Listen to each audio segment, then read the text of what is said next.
بھرا سلام پیش کرتا ہوں کہ آپ نے سرکار دو عالم صلی اللہ علیہ وسلم کی مبارک زندگی پر کچھ سننے کے لیے اپنا وقت فارغ کیا۔ در حقیقت جناب نبی کریم صلی اللہ علیہ وسلم کی زندگی مسلمانوں کے لیے بالخصوص اور تمام انسانیت کے لیے بالعموم رحمت کاملہ ہے۔ آپ صلی اللہ علیہ وسلم کی زندگی میں تمام انسانیت کے لیے فلاح و بہبود، تمام انسانیت کے لیے خیر و خوبی، تمام انسانیت کے لیے ہدایت و نور، تمام انسانیت کے لیے کامیابی اور کامرانی کا ایک دستور اور ایک صحیح طریقہ اللہ تبارک و تعالی نے رکھا ہے۔ در حقیقت نبی کریم صلی اللہ علیہ وسلم کی زندگی انسان کو صحیح انسان بنانے کے لیے، انسان کو اپنے خالق، اپنے مالک اور اپنے رب سے متعارف کرانے کے لیے، اور قرآن پاک جو دستور حیات ہے، جو زندگی کا قانون ہے، جس میں انسان کے دلوں کے لیے شفا ہے، انسان کے دماغوں کے لیے سکون ہے، انسان کے قلوب کے امراض کا علاج ہے، اس کی تشریح کے لیے، اس کی ترجمانی کے لیے اور اس کو سمجھانے اور اس کی تفہیم کے لیے اللہ تبارک تعالیٰ نے مبعوث فرمایا ہے۔ نبی کریم صلی اللہ علیہ وسلم کی زندگی ہمارے لیے کئی اعتبار سے اہم ہے۔ ایک تو خود نبی کریم صلی اللہ علیہ وسلم کی مکمل زندگی، جس کو قرآن پاک نے بیان کیا ہے، خود ایک نبی کریم صلی اللہ علیہ وسلم کی زندگی جو صحابہ کرام نے اپنی آنکھوں سے دیکھا ہے اور عملی طور پہ اس کو برت کر کے لوگوں کے سامنے پیش بھی کیا ہے۔ اور تیسری چیز جو جناب نبی کریم صلی اللہ علیہ وسلم کی زندگی کا پہلو ہے، وہ ہے آپ علیہ الصلوۃ والسلام کے فرمودات اور آپ کی کلمات مبارکہ۔ قرآن پاک میں اللہ تبارک و تعالیٰ ارشاد فرماتا ہے انک لعلی خلق عظیم، کہ آپ سب سے اعلیٰ اخلاق دے کر بھیجے گئے۔ سب سے اعلیٰ اخلاق اگر کائنات کے کسی انسان کو دیا گیا، اور سب سے اعلیٰ کردار کا اگر کوئی شخص دنیا میں مالک ہوا، اور سب سے پاکیزہ زندگی اور پاکیزہ طبیعت کسی کو دی گئی، تو سرکار دو عالم صلی اللہ علیہ وسلم کی ذات گرامی ہے۔ ظاہر سی بات ہے کہ جس خالق نے سرکار دو عالم صلی اللہ علیہ وسلم کو دنیا کے لیے بھیجا ہے، جس خالق نے آپ علیہ الصلوۃ والسلام کا سانچہ بنایا ہے، جس خالق نے آپ کو خاتم النبیین، آخری نبی بنا کر بھیجا ہے، وہ جب یہ شہادت دے رہا ہے کہ انک لعلی خلق عظیم، کہ آپ بہترین اخلاق کے مالک ہیں۔ آپ کے اخلاق چاہے اجتماعی ہوں، چاہے سماجی ہوں، چاہے انفرادی ہوں، چاہے اس کا تعلق غیروں کے ساتھ ہو، چاہے اس کا تعلق رشتہ داروں کے ساتھ ہو، ہر اعتبار سے آپ بلند اخلاق پر فائز ہیں۔ انک لعلی خلق عظیم، آپ اخلاق کا نمونہ ہیں۔ اور ظاہر سی بات ہے کہ اس نمونے کی شہادت کے لیے صحابہ کرام کی زندگی اور صحابہ کرام کے فرمودات تو موجود ہے ہی، دشمنوں نے بھی اس کی شہادت دی ہے۔ خود جب حضرت جعفر نجاشی کے دربار میں گئے ہیں اور وہاں جب آپ علیہ الصلوۃ والسلام کی تفصیلات معلوم کی ہیں کہ آپ کے اخلاق کیا ہیں، آپ کا شب و روز کا معمول کیا ہے، آپ سماج کی نظر میں کس طرح دیکھے جاتے ہیں، آپ سماج میں کیا حیثیت اور کیا مقام رکھتے ہیں، اس وقت جو جعفر صادق نے آپ علیہ الصلوۃ والسلام کا نقشہ کھینچا ہے وہ قابل غور ہے۔ حضرت جعفر صادق نے کہا کہ ایک وقت تھا کہ ہم مردہ کھایا کرتے تھے، ایک وقت تھا کہ ہم شراب پیا کرتے تھے، ایک وقت تھا کہ ہم بدکاری میں مبتلا تھے، ایک وقت یہ تھا کہ یتیموں، بے کسوں، مسکینوں اور کمزوروں کا سماج اور سوسائٹی میں کوئی گزارا نہیں تھا، اور یتیموں کو دبایا جاتا تھا، غریبوں کو ستایا جاتا تھا، بیواؤں کو سماج اور سوسائٹی سے الگ کر دیا جاتا تھا، کوئی ان کا پرسار حال نہیں تھا۔ اس وقت میں سرکار دو عالم صلی اللہ علیہ وسلم آئے اور انہوں نے ہمیں مردار کھانے سے منع کیا، انہوں نے ہمیں شراب نوشی سے منع کیا، انہوں نے ہمیں کمزوروں کو ستانے اور ظلم کرنے سے منع کیا، انہوں نے ہمیں کتاب اللہ کی کچھ آیتیں سنائیں جس میں توحید باری، اللہ تعالیٰ کی وحدانیت، خدا تعالیٰ کا شکر کیسے ادا کریں، خدا تعالیٰ کی نعمتوں کو کیسے پہچانیں، اور اپنے خالق کو اور اپنے مالک کو اور اپنے رب کو کس طرح خوش کریں، خوش کرنے کا طریقہ بتایا۔ یہ سرکار دو عالم صلی اللہ علیہ وسلم کی صفات ہے۔ بلکہ خود نبی کریم صلی اللہ علیہ وسلم کی اخلاق کے بارے میں حضرت عائشہ رضی اللہ تعالی عنہ، ابھی نبوت کا بالکل یہ آغاز ہے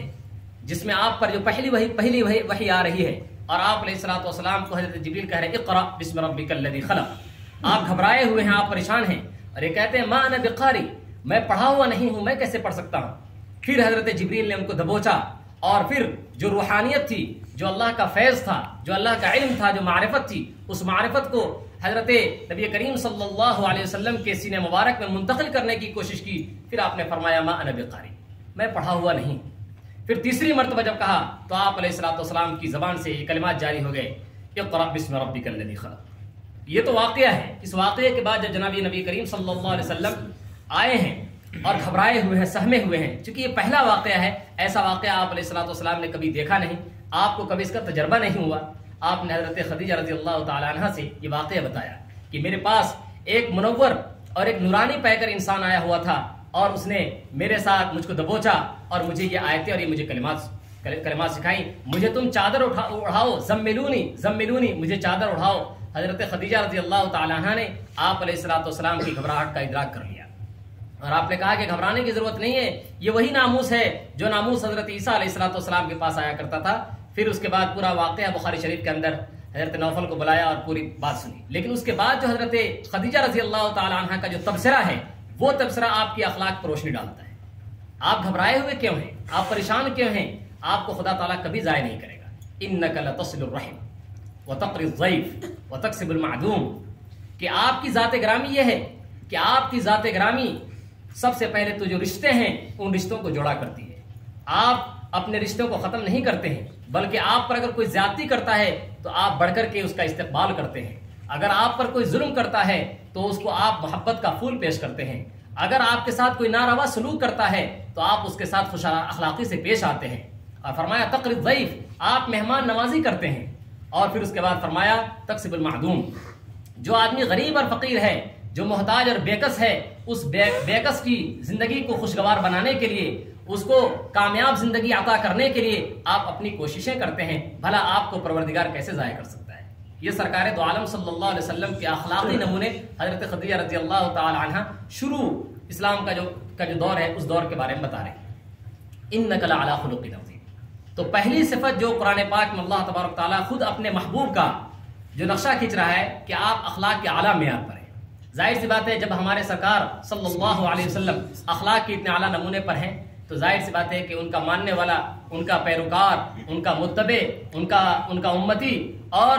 ان کے دین اور ان کے نقش قدم پر چلنے والا شخص بھی ان اخلاق سے متصف ہونا چاہیے، اور اس کو بھی اخلاق کا اعلیٰ نمونہ اپنانا چاہیے تاکہ اس کے رسول کی ترجمانی ہو سکے، اس کے اپنے نبی کی ترجمانی ہو سکے، اور نبی کی صحیح صورت اور صحیح سیرت غیروں تک اور اپنوں تک پہنچ سکے۔ انک لعلی خلق عظیم، یہ جناب نبی کریم صلی اللہ علیہ وسلم کے بارے میں قرآن پاک فرما رہا ہے۔ پھر آپ کی عظمت شان کو بتانے کے لیے اللہ تبارک تعالیٰ خود قرآن پاک میں ارشاد فرماتا ہے الم نشرح لك صدرك ووضعنا عنك وزرك الذي انقض ظهرك ورفعنا لك ذكرك۔ اللہ تبارک تعالیٰ کہتا ہے کہ خود ہم نے آپ کا ذکر بلند کیا ہے، اور ظاہر سی بات ہے کہ جب قرآن پاک یہ کہہ رہا ہے کہ آپ کے تذکرے ہمیشہ بلند رہیں گے، آج تک سیرت کے اوپر کتابیں لکھی جا رہی ہیں، اس پر محاضرات ہو رہے ہیں، اس پر لیکچرز دیے جا رہے ہیں، اس پر تقریریں ہو رہی ہیں، اس پر سیمینارز ہو رہے ہیں، اور اس پر بڑے بڑے کانفرنس کیے جاتے ہیں، لیکن اس کے باوجود بھی سرکار دو عالم صلی اللہ علیہ وسلم کے زندگی کے جو روشن پہلو ہیں ان روشن پہلوؤں پر چاہے کوئی بہت بڑا محرر کیوں نہ ہو، بہت بڑا نثر نگار کیوں نہ ہو، بہت بڑا شاعر کیوں نہ ہو، چاہے بہت بڑا فلسفی کیوں نہ ہو، بہت بڑا مفکر کیوں نہ ہو، اگر سرکار دو عالم صلی اللہ علیہ وسلم کی زندگی کو سمیٹنا چاہے اور اس کا خلاصہ پیش کرنا چاہے اور ہر پہلو کے اوپر گفتگو اور بحث کرنا چاہے تو یہ اس کے بس کی بات نہیں ہے۔ انک لعلی خلق عظیم، آپ اخلاق کے اعلیٰ نمونے پر ہیں۔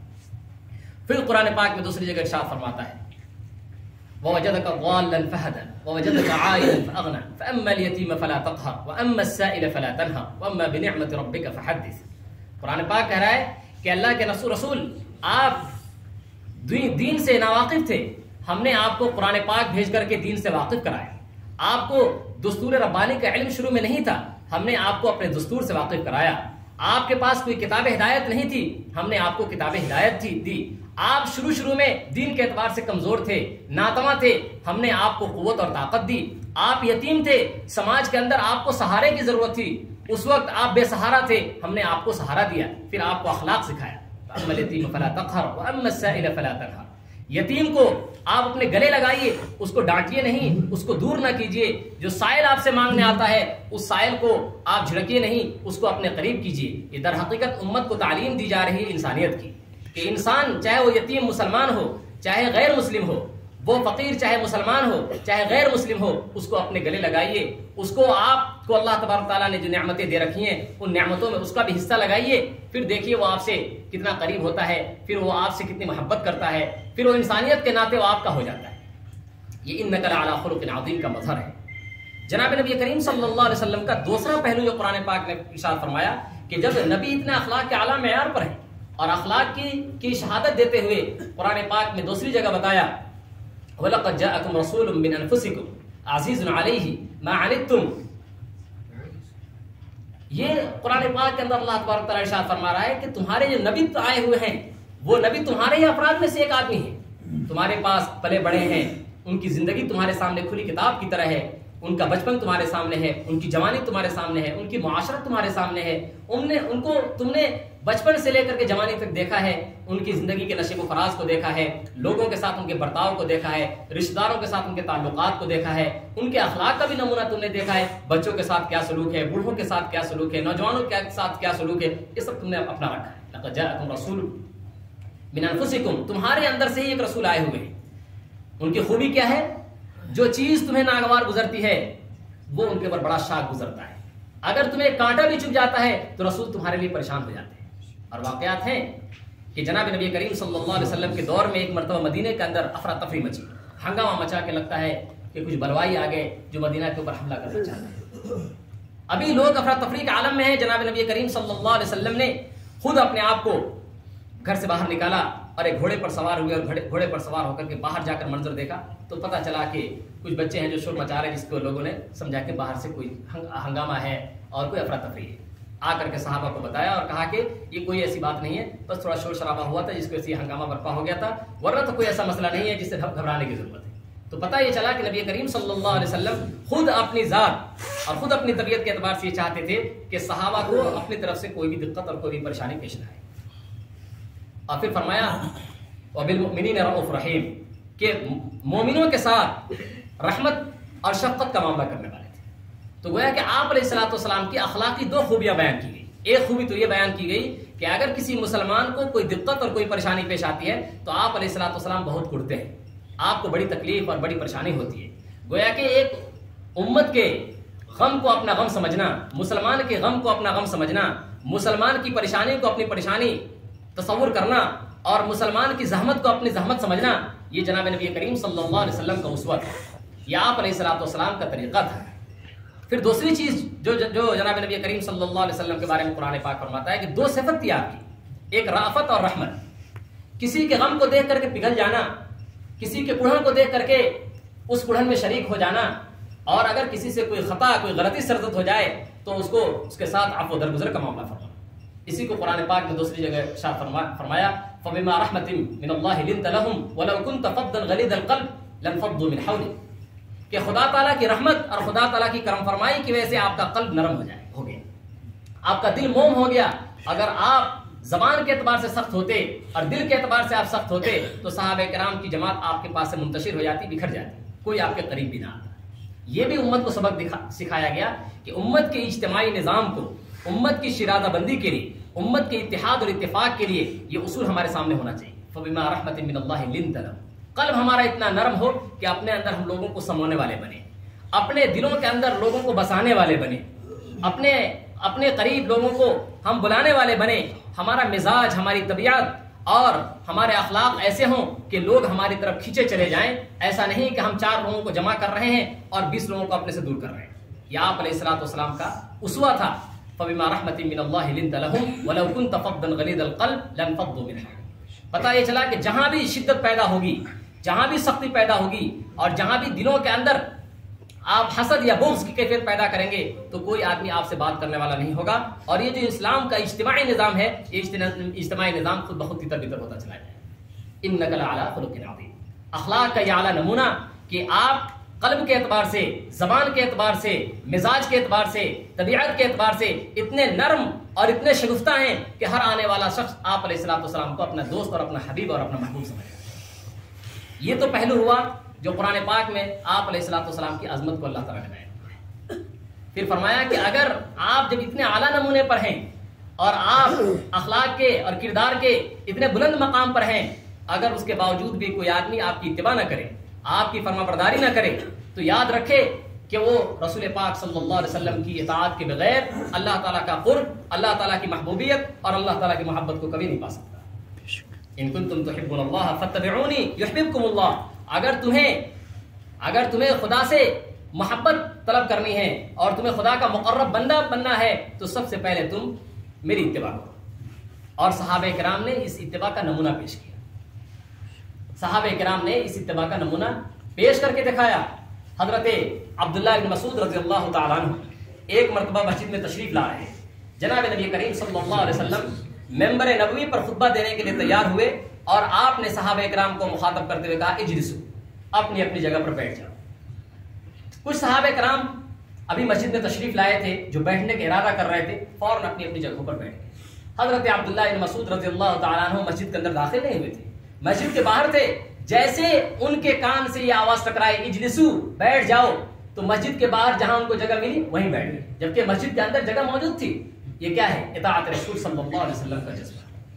یہ اطاعت کا جذبہ اگر امت کے اندر آ جائے تو خود نبی کریم صلی اللہ علیہ وسلم کی محبت دل میں آ جائے۔ ایک ہے زبانی محبت، ایک ہے کلمات کی محبت، زبان سے درود شریف ہم پڑھ رہے ہیں، زبان سے اظہار محبت ہے۔ جیسے ایک آدمی سے ہمیں انس اور محبت بہت ہے، لیکن کبھی ہم اس کے گھر جاتے نہیں، کبھی اس کی بیمار پرسی کرتے نہیں،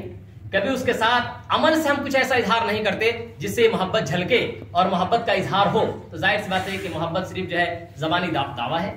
تو سرکار دو عالم صلی اللہ علیہ وسلم کی زبان سے جیسے یہ جملہ نکلا ہے اجلسو، تو انتظار نہیں کیا اور غور و خوض نہیں کیا کہ معلوم نہیں کہ مجھے حکم دیا ہے یا اندر والوں کو حکم دیا ہے، بغیر کچھ سوچے سمجھے آپ جہاں جگہ ملی وہیں بیٹھ گئے۔ دوسرا واقعہ حضرت عبداللہ ابن عمر رضی اللہ تعالیٰ عنہ، جناب نبی کریم صلی اللہ علیہ وسلم کو اپنی زندگی میں حج کے دوران ایک مقام پر اتر کر کے 2 رکعت نماز ادا کرتے ہوئے دیکھا تھا۔ آپ نے اپنی زندگی میں جتنی مرتبہ حج کا ارادہ کیا اور جتنی مرتبہ عمرہ کیا، حضرت عبداللہ ابن عمر رضی اللہ تعالیٰ عنہ نے وہاں رک کر کے 2 رکعت نماز ادا کی۔ صحابہ پوچھتے تھے یہ کون سی نماز ہے؟ کہا کہ ہم نے سرکار دو عالم صلی اللہ علیہ وسلم کو ہے نماز پڑھتے ہوئے دیکھا ہے۔ یہ اتباع کا جذبہ صحابہ کے اندر تھا۔ یہ اتباع کا جذبہ اگر امت مسلمہ کے اندر آ جائے تو پھر اس کے بعد خود ذات رسول صلی اللہ علیہ وسلم اور نبی کریم علیہ الصلوۃ والسلام کے فرمودات اور آپ علیہ الصلوۃ والسلام کی احادیث مبارکہ کی طرف خود رغبت پیدا ہو جائے۔ ہر چیز کو آدمی سیکھے، سمجھے، پوچھے اور پوچھ کر کے اس پر عمل کرنے کی کوشش کرے۔ یہ تو 2 پہلو ہوا، ایک تو آپ علیہ الصلوۃ والسلام اخلاق کے بڑے اعلیٰ معیار پر، اور دوسری چیز ہے اتباع رسول، اتباع سنت۔ اتباع سنت کی بنیاد پر ہی صحابہ کو یہ عظمت ملی ہے۔ جس نے جتنی اتباع کی اس کا اتنا زیادہ شہرہ۔ حضرت ابوبکر رضی اللہ تعالیٰ عنہ نے جناب نبی کریم صلی اللہ علیہ وسلم کی اس قدر اتباع کی کہ حضرت عمر فاروق رضی اللہ تعالیٰ عنہ بھی اتباع کے دوڑ میں آئے اور عشق کا مظاہرہ کرنا چاہا، لیکن حضرت ابوبکر رضی اللہ تعالیٰ عنہ بازی مار لی۔ غزوے کے موقع پر ایک مرتبہ آپ صلی اللہ علیہ وسلم نے کہا کہ یہ غزوہ ہے، اس میں حالات بڑے سخت ہیں، جس کے پاس جو کچھ ہے وہ جمع کرو۔ حضرت عمر رضی اللہ تعالیٰ عنہ سوچنے لگے کہ اس مرتبہ تو میں ابوبکر کو ہرا دوں گا، اس مرتبہ میں اپنے گھر کا کم سے کم آدھا مال تو لا کر پیش کر دوں گا۔ لا کر پیش کر دیا، خوش ہو گئے اندر سے کہ ماشاءاللہ میں نے اپنا آدھا مال لا کر پیش کر دیا۔ جب حضرت ابوبکر رضی اللہ تعالیٰ عنہ کا نمبر آیا تو گھر میں کچھ بھی نہیں چھوڑا، سب کچھ لا کر کے آپ علیہ الصلوۃ والسلام کی خدمت میں پیش کر دیا۔ یہ کیا ہے؟ یہ حب رسول کا جذبہ جتنا قوی ہوگا اور نبی کریم علیہ الصلوۃ والسلام کا عشق جتنا دل کے اندر بیدار ہوگا، اتنے ہی دل سے دنیا کی محبت اور دنیا کی دوری بیٹھتی چلی جائے گی، اور پھر قرب نبی اور حب قرآن اور حب رسول اور حب آخرت یہ خود دل کے اندر پیدا ہونا شروع ہو جائے گا۔ یہ تو ابوبکر رضی اللہ تعالیٰ عنہ آگے فوراً، اور آ کر کے یہ نہیں دیکھا کہ ہمارے بچوں کا کیا ہوگا، ہماری نسل کا کیا ہوگا، ہمارے خاندان کا کیا ہوگا، یہ کچھ نہیں سوچا، چونکہ عشق رسول کے اس اعلیٰ مقام پر فائز تھے کہ عشق رسول ان کو اس بات پر مجبور کر رہا تھا کہ اس عشق کے بعد میں جتنی رکاوٹیں آئیں گی اور جتنے بھی موانع اور جتنی بھی پیش بندی آئیں گی ان تمام کو ختم کرو، عشق رسول کو ترجیح۔ اسی لیے حضرت ابوبکر رضی اللہ تعالیٰ عنہ شروع کے ایام میں ان کی سخت پٹائی ہوئی اور بری طریقے سے کفار مکہ نے ان کو ستایا اور پریشان کیا، لیکن اس عالم میں بھی یہ نہیں دیکھا کہ میرے اوپر کیا گزری۔ آپ پوچھتے ہیں کہ میرے سرکار کا کیا حال ہے، سرکار دو عالم صلی اللہ علیہ وسلم کی پر کیا بیتی؟ آپ علیہ الصلوۃ والسلام خیریت سے ہیں، پتہ چل گیا کہ ہاں خیریت سے ہیں، سارا غم بھول گئے۔ عشق رسول کا یہ جذبہ ہمارے دلوں کے اندر ہونا چاہیے۔ تو یہ دوسرا پہلو ہے جس میں اطاعت رسول کے جو نمونے ہیں صحابہ کے، ان صحابہ کے نمونوں کو پڑھ کر کے ہم اپنی زندگیوں کے اندر ان چیزوں کو بسائیں۔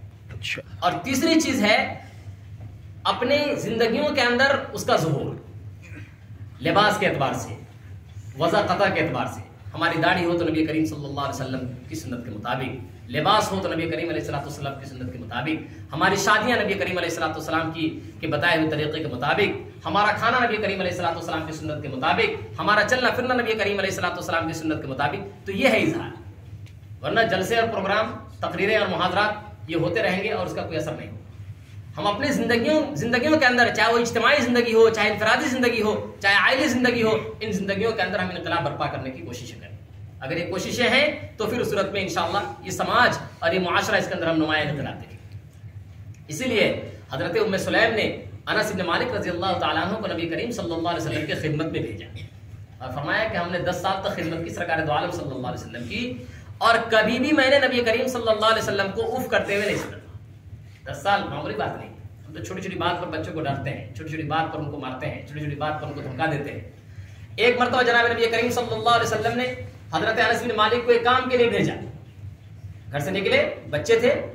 شعور کی کمی تھی، جا کر دیکھا تو ایک جگہ تیر اندازی ہو رہی ہے، وہاں جا کر کھڑے ہو کر تیر اندازی دیکھ رہے ہیں۔ سرکار دو عالم صلی اللہ علیہ وسلم پیچھے پیچھے گئے اور جا کر پیچھے سے بچے کی دونوں آنکھیں بند کر